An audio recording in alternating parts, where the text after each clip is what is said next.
Under increasing pressure to reverse his disastrous economic policy, Donald caved. Ooh, who saw that coming? Yes, he's cowering. It's actually his favorite position to be in, the cowering position. In the wake of backlash, and he's reversing his stance on Fed Chair Jerome Powell and tariffs. Huh. Wonder who got to him. Let's watch ABC News's coverage. After his attacks on the independent chairman of the Federal Reserve spooked markets, this morning President Trump now says he has no intention of firing Jerome Powell, the Fed chair he appointed. No, I have no intention of firing him. I would like to see him be a little more active in terms of his idea to lower interest rates. A change in tune after the president blasted Powell, calling him a major loser and saying Powell's termination cannot come fast enough. But most legal experts agree the president doesn't have the authority to fire Powell, who has 1 year left in his term. Trump's attacks sending markets into a nosedive. Wall Street is heading to its worst April since the Great Depression. I have no intention of firing the man I just spent days threatening to fire. So why did Donald back that? Because honestly, it's not really his modus operandi. He usually doubles down on his idiocy. Well, this time around, though, there were real consequences for everybody, including people who are usually his allies. And even they were calling him out on the carpet for just being a complete blundering, blithering idiot. Even his loyalists were turning against him. Why? Probably because they were losing a lot of money. So Donald, once again, and you would think he would be used to this by now, has been absolutely humiliated, which, in case you weren't aware, is his least favorite thing to be. I mean, nobody likes being humiliated, but Donald has spent his entire life protecting himself from being humiliated, and to see this happen on such a huge stage is fun for me. I think it was also fun for Lawrence O'Donnell. So watch him last night on MSNBC. And so now, the humiliated clown, Donald Trump, who has been the subject of some of the finest economic editorial writing the Wall Street Journal has ever done, has decided that it's time to back down and desperately assure Wall Street, I have no intention of firing him. Assure Wall Street of exactly one thing. That's the only thing he wants to assure them of, and that is that he will not fire Jerome Powell, who he now implicitly acknowledges is more powerful than he is. Yes. Jerome Powell is more powerful than Donald Trump. I mean, most of us are, just, in terms of our sense of self-worth and stuff. But what else did Lawrence say? This one resonated with me. Oh, yeah, he's a clown.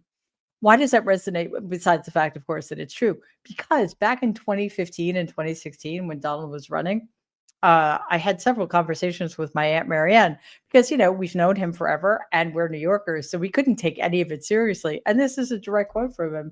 She's like, there's absolutely no way anybody is going to vote for him because he's a clown. And this was his own sister saying this. So Lawrence knows also whereof he speaks. Donald, of course, didn't stop there. He is also walking back his hardline stance on Chinese tariffs, maybe because they are destroying the future of the global economy. Reports say that Donald radically softened some of his more severe policies after several CEOs of the nation's biggest retail chains warned of looming price rises and empty shelves. Axios reported that the CEOs of Walmart, Target, and Home Depot met privately with Donald on Monday and told him that although prices were steady at the moment, his tariffs would have devastating effects within just 2 weeks with supply chain disruptions. He was told shelves would be empty if he didn't act soon, which I don't know about you, but that kind of gives me COVID flashbacks. And he caved. So Donald told reporters on Tuesday that he didn't plan to play hardball with China after playing hardball with China because he was confident that we could strike a deal that would bring the tariffs down, which suggests that he still thinks he has the upper hand.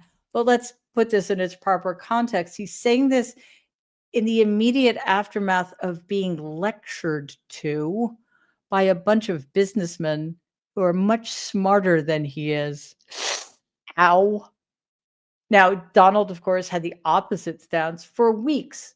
China better back down or tariffs will keep rising, is what he kept telling us. But, repeated humiliations, a failing stock market that is entirely down to his ineptitude and pressure from allies who are now treating him like the coffee boy may finally have gotten to him.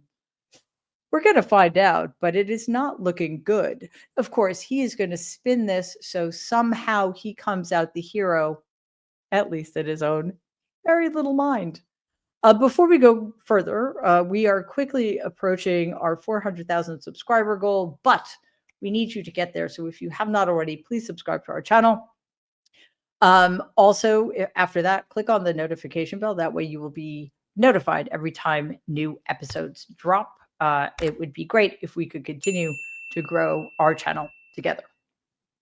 So is Donald really realizing the error of his ways? No, that will never happen. But the American voters might be.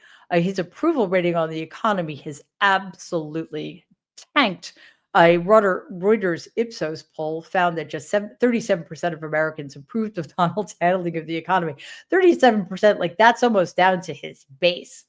That's down 5 points since the beginning of the year. Again, shocked that it's only that small a drop.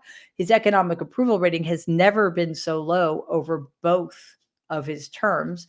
Nearly 75% of Americans said they're worried about a recession, and 56% said Donald's messing with the economy is quote unquote too erratic.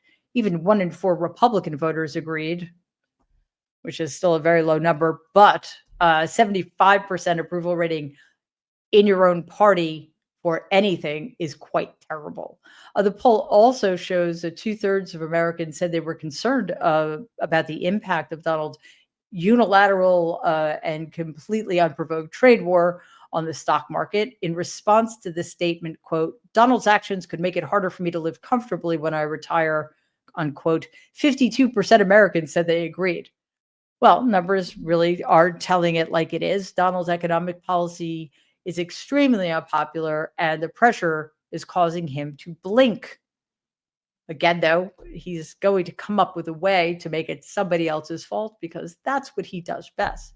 But he's not the only one backing down in the face of growing unpopularity. We have Elon Musk, who is pulling back from his reign of terror over our government. He announced that he'd be stepping back amid Tesla's crashing sales. Now, look, I'm not taking this at face value. I don't for a second believe that Elon Musk is going to disentangle himself entirely from the destruction of America, American institutions, and American democracy. However, he does have other things to attend to. Watch this report from the Tesla earnings call from CNN.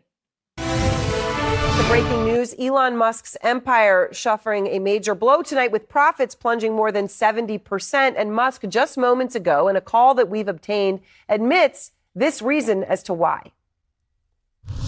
There's been some blowback for the time that I've been spending in government with the Department of Government Efficiency, or DOGE. There are some challenges, and I expect that this year will be, there'll probably be some unexpected bumps this year. Okay, but it's not because you're involved in the government. I mean, you should be. You should not be. So that's problematic no matter what you're doing.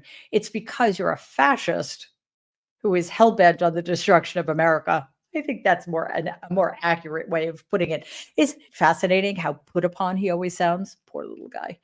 Anyway, it seems that both Musk and Donald are finally facing some consequences of their actions.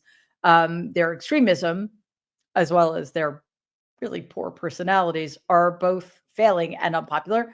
A New York Times polling is showing just how unpopular Elon Musk now is. Just 2 years ago, Musk was favored among voters.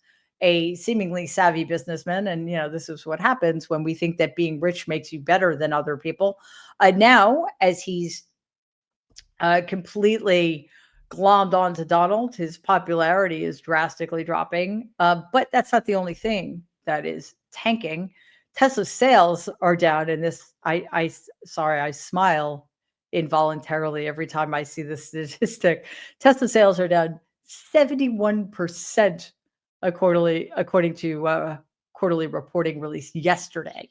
So Musk has failed, and now he's quitting because he's got a failing company to fix, and it's failing entirely because of him. See, he and Donald do have a lot in common.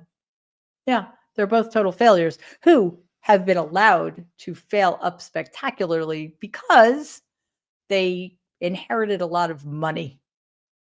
Yeah, I think we need to change the way we do things in this world.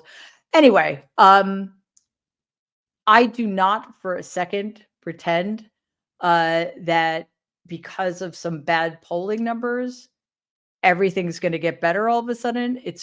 We can't say that. First of all, we don't even know if Donald knows about these poll numbers because he's surrounded by people whose job it is to protect his fragile little ego. But even if he did, it's not like he's going to look at bad polling and resign. We should be so lucky because then we'd have President J.D. Vance. Okay, that would suck too. But it is a good sign that things are starting to break through to people who may not typically pay attention. So it's kind of a double whammy. And listen, I will take the twofer. Donald Trump, Elon Musk, both humiliated, both pulling back from the brink of their own destruction. Let's call that a win.